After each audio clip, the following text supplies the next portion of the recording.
புதிய பழைய எதிர்கட்சியினர்களுக்கும் ஒரு சவாலாக இருந்து கொண்டு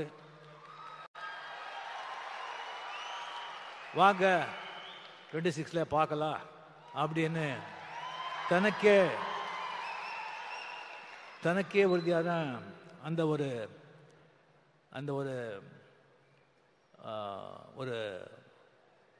அந்த புன்னகையுடன் செயல்பட்டு கொண்டிருக்கும் சிஎம் அவர்களுக்கு மதிப்புரிய என்னுடைய நண்பர் தமிழக முதலமைச்சர் மு.க. ஸ்டாலின் அவர்களுக்கு என்னுடைய முதற்கண் வணக்கத்தை தெரிவித்துக் கொண்டு, அவர் இளையராஜா சார் அவர்கள் எப்போ இந்த சிம்பனி எழுதி இது லண்டனில் ரெக்கார்ட் பண்ண போகிறேன், இது மிகப்பெரிய ஒரு சாதனை அப்படி அனௌன்ஸ் பண்ணாங்களோ அப்போவே சிஎம் அவர்கள் இளையராஜா ஸ்டுடியோவுக்கு போய் அவரை வாழ்த்தினார்.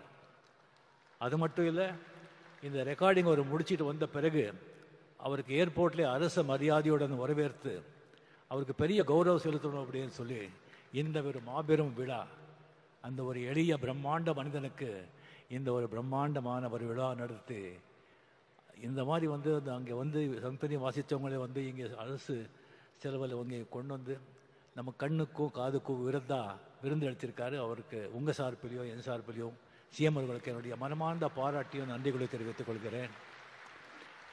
அன்பு தம்பி டெபுட்டி சிஎம் உதய அவர்களே, சுவாமிநாதன் அவர்களே, சீஃப் செக்ரட்டரி அவர்களே, என்னுடைய கலையோக அண்ணா கமல்ஹாசன் அவர்களே, நான் அதிசய மனிதர்களை நான் புராணத்தில் படிச்சிருக்கேன், இதிகாசத்தில் படிச்சிருக்கேன். ஆனால் கண்ணாலே பார்த்த அதிசய மனிதர் இளையராஜா அவர்கள். இளையராஜா அவர்களே, இங்கே வந்திருக்கும் அரசியல் நண்பர்களே, பெரியவர்களே, தாய்மார்களே, பிரஸ் மீடியா நண்பர்களே, என்னை வாழ வைக்கும் தேவான தமிழக மக்களே, இங்கே நான் சாமியன் கூப்பிட்ட இளையராஜா அவர்களை இவரை பற்றி பேசணும்னு சொன்னால் நிறைய பேசலாம். ஆனால் ஒரு நேரம் கருதி சிஎம் அவர்களுடைய நேரம் அது ரொம்ப நான் எடுத்துக்கக்கூடாது. அதுக்காக சில விஷயங்கள் மட்டும் இளையராஜா, அந்த மாதிரி ஒரு இளையராஜா ஒரு இசையமைப்பாளராக உலகத்தில் வாழும் அனைத்து தமிழக மக்களின் ரத்தம் நாரி நரம்பில் அவருடைய இசை, அவருடைய பேர் ஊறி போயிருக்கு. இப்போ ஜஸ்ட் ஒரு நோட் அடித்தாலும் எப்படி நீங்கள் பிடிச்சி இது பண்ணுறீங்க பாருங்கள்.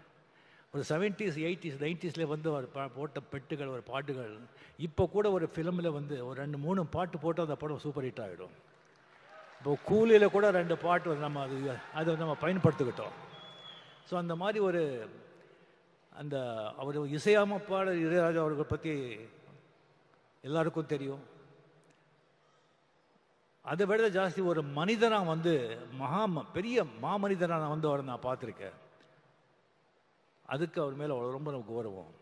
ஒரு 1600 படங்கள், 800 பாட்டுகள், 1500 பாடல் பாடியிருக்காரு, 508 பாடு எழுதியிருக்காரு.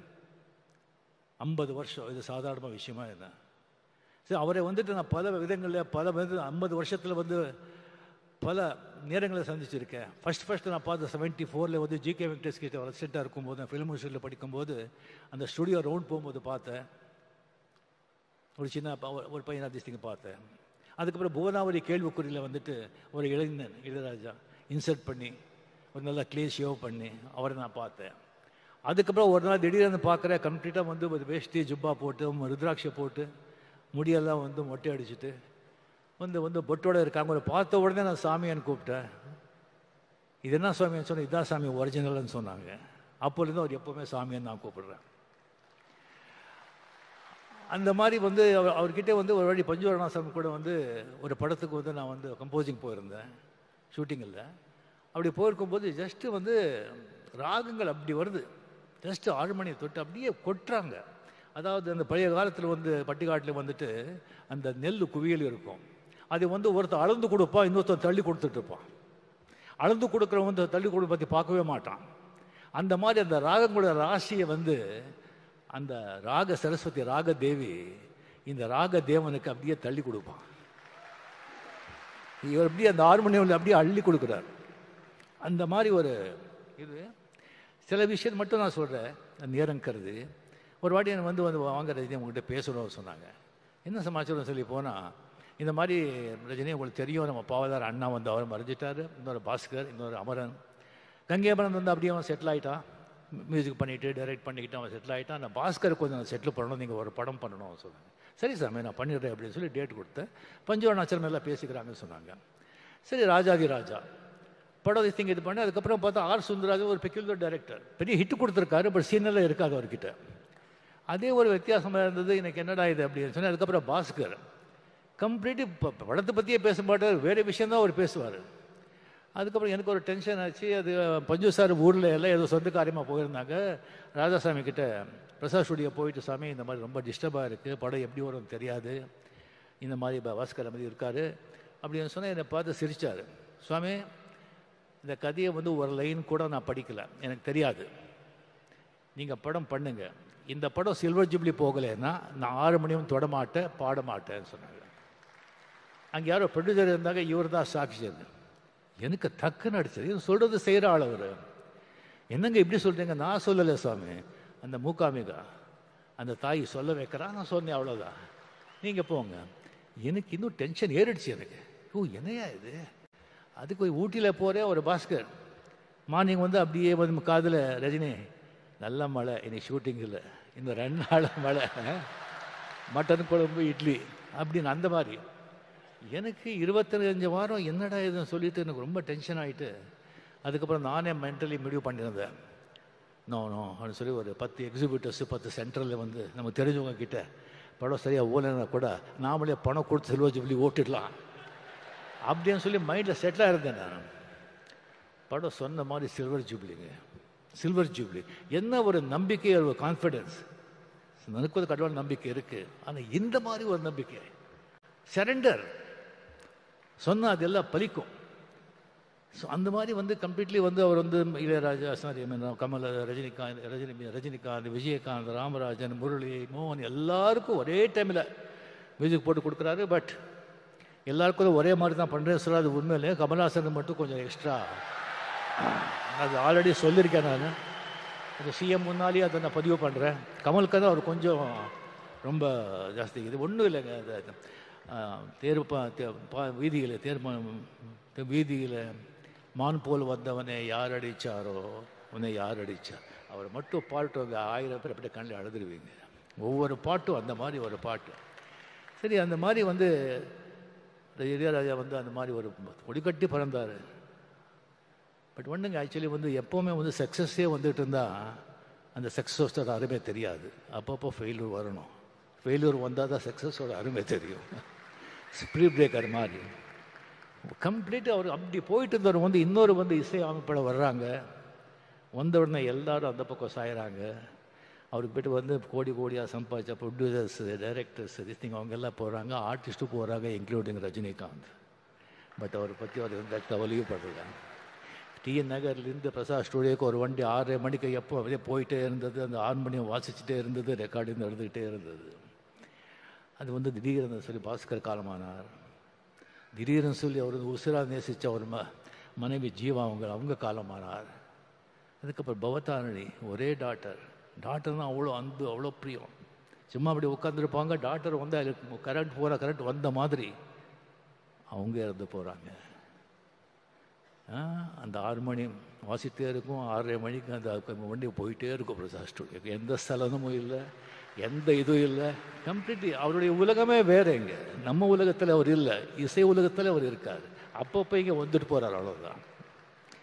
அதுக்கப்புறம் திடீர்னு பிரசாத் ஸ்டுடியோவில் வந்துட்டு இங்கே நீங்கள் இருக்கக்கூடாது, நீங்கள் காலி பண்ணுங்க அப்படின்னு சொல்கிறாங்க. அங்கே ரெக்கார்ட் பண்ணணுங்கிறதுக்காக எத்தனை ப்ரொடியூசர்கிட்ட அவர் வந்து சண்டை போட்டிருக்காரு, எத்தனை டைரக்டர்ஸ் எழுந்திருக்காரு. சரி ஓகே பரவாயில்ல அப்படின்னு சொல்லிட்டு அதே ரோடில் வந்து ஒரு ப்ரீமியர் தியேட்டரை வந்து வாங்கி ரெக்கார்டு தியேட்டரை கன்வெர்ட் பண்ணி எந்த ஸ்டூடியோ இருந்ததோ அந்த பக்கமே இளையராஜா போர்டு போட்டாங்க. ஸோ அதுக்கப்புறம் நீங்கள் பார்த்தீங்கன்னா ஒரு கம்பெனிக்கு வந்து ஒரு ரைட்ஸ் கொடுத்துருந்தாங்க. ப்ரொடியூசர்கிட்ட ஒரு வாங்கி பணம் வாங்கி ஒரு படத்தை வாங்கி கொடுத்துருந்தாங்க. அவங்க திடீர்னு கையை விரிச்சுட்டாங்க. எந்த பணமும் இல்லை, உங்களுக்கு இது இல்லை அப்படின்னு சொல்லிட்டு. ஒரு விட மாட்டார். கோர்ட்டுக்கு போனார், ஜெயிச்சார். எல்லா ரைட்ஸ், எல்லா ராயல்ட்டி இவருக்கு தான்.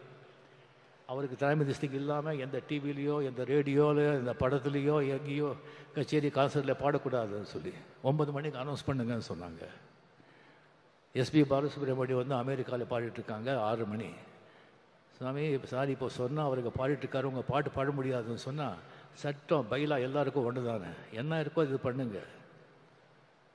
எஸ்பிபி வந்து டெஃபினட்டாக பாட மாட்டான், நிறுத்திடுவான். அப்படியே சொல்லி எஸ்பிபி கோச்சிக்கிட்டாங்கன்னு சொன்னால் அவனுடைய நண்பனே கிடையாது. அது பாடிட்டு இங்கே வந்து என்னை பார்க்குறான்னு சொன்னாங்க. அதே மாதிரி எஸ்பிபிக்கு வந்து அங்கே பாடிட்டுருக்காங்க, நியூஸ் போகுது.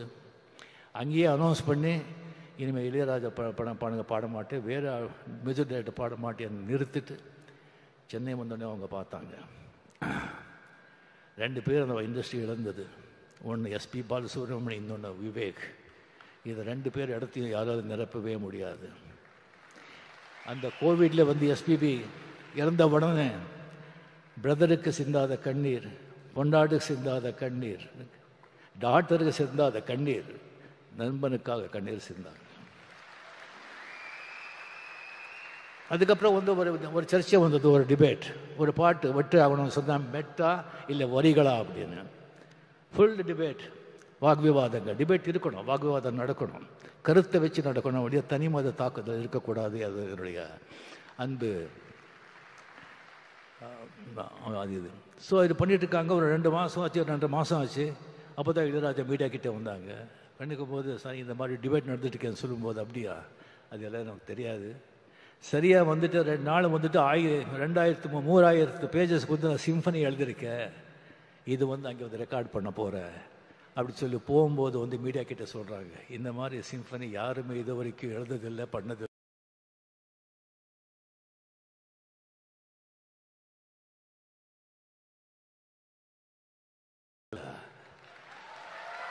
இந்த இளையராஜாக்கு இல்லாத திமிரு வேறு யாருக்கு இருக்கும் அப்படின்னு சொல்கிறாங்க. வேறு யாரும் சொல்லியிருந்தா ஒத்துட்டுப்பீங்களா? கேட்குறோம், பிகாஸ் அதுக்கு தகுதியான மனுஷர். அதுக்கப்புறம் ரெக்கார்ட் பண்ணி வந்துட்டு சொல்கிறார், இந்த இளையராஜாவை எந்த அளவுகோல் வச்சியும் அளக்க முடியாது, அதுக்கு மீறி நின்னவனா 82 இயர்ஸ், இன்னும் பாருங்க என்னென்ன பண்ணுறேன்னு சொல்லுங்கள். அது Ilaiyaraaja, incredible Ilaiyaraaja. Hats off the great maestro, long live. ஒன்றும் இல்லைங்க, நல்ல நீதி, நியாயம், உண்மையாக கடினமாக உழைச்சா எல்லாமே உன் பின்னால் வரும். நீ அதுக்கு பின்னாலே போகவே முடியாது. Lead a righteous life, work hard, everything will come after you. You need not go after anything. அந்த மியூசிக் இருக்கிற பவரை நீங்கள் பார்த்தீங்க. கமல்ஹாசன் சும்மா ஒரு 4 வரி பாடினாங்க. அந்த 4 வரியும் ஒன்று தான், நான் இவ்வளோ பேசினதும் ஒன்று தான். அதுதான் அந்த மியூசிக்கோட பவர். அதுக்கு அரசன் ராஜா அவர்கள் என்றும் என்றும் நல்லா இருக்கணும். நீங்கள் நண்பர், உங்கள் கூட அத்தனை வருஷங்கள் அத்தனை வந்து நடந்திருக்கு. நம்ம பழகணுங்கிறதே நமக்கு மிகப்பெரிய பாக்கியம். தயவு செஞ்சு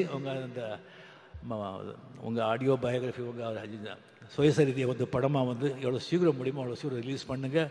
நாம் எல்லோரும் பார்க்கறதுக்கு அவலாக இருக்கும். என்னை விட்டால் நானே ஸ்கிரிப்ட் எழுதி கொடுக்குறேன். நன்றி, வணக்கம்.